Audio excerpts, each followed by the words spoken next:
બે વાર જીવામૃત છંટકાવ કર્યો છે, 2 વાર પીએચ સાથે પાયું છે ને ઓગસ્ટ મહિનામાં અગ્નિઅસ્ત્ર માર્યું હતું ને ખાટી છાશ જીવામૃત આરે મારું છું. એ રીતના 15 દિવસે પૂનમ અમાસના દી પર ચાલુ જ હોય.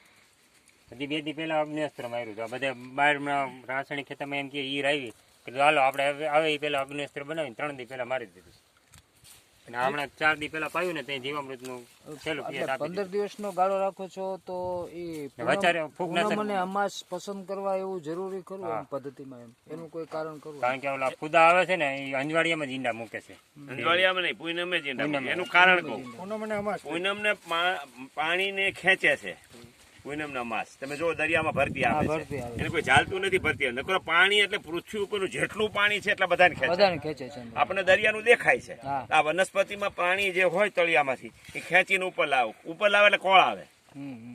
પૂનમ અમાસમાં કોળ હોય એટલે શિવાજી ખબર છે કોળ હોય તેથી મારું બચ્ચું ખાઈએ. એટલે ખરેખર તમામ જે આ પદ્ધતિને અનુસરતા ખેડૂતોના મગજમાં એ વસ્તુ આપણે ફિટ કરવી જોઈએ. અમાસને આગલે દિવસેથી દવા છાંટવાની. કોઈ અગ્નાસ્ત્ર છાંટો કે બીજું કોઈ અસ્ત્ર છાંટો એટલે પૂનમ અને અમાસના દિવસ પસંદ કરવા. એને આગલા 2 બારસથી પૂનમ છાંટી દો એટલે પછી એમાં જીવાત આવે નહીં. જીવાત તો એવો છે કે વણની ઈળ છે, વણની ગમે ત્યાં ઉડતી હોય લીમડામાં એ વણ ઉપર જ ઈંડું મૂકે.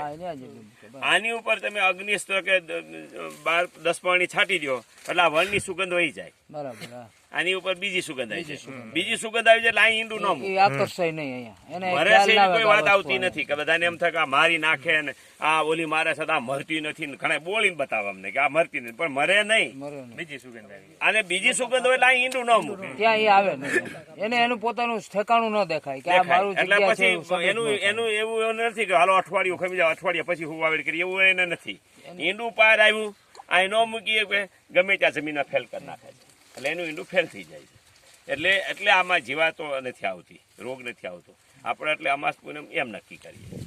આમાં ઘન જીવામૃત નાખેલું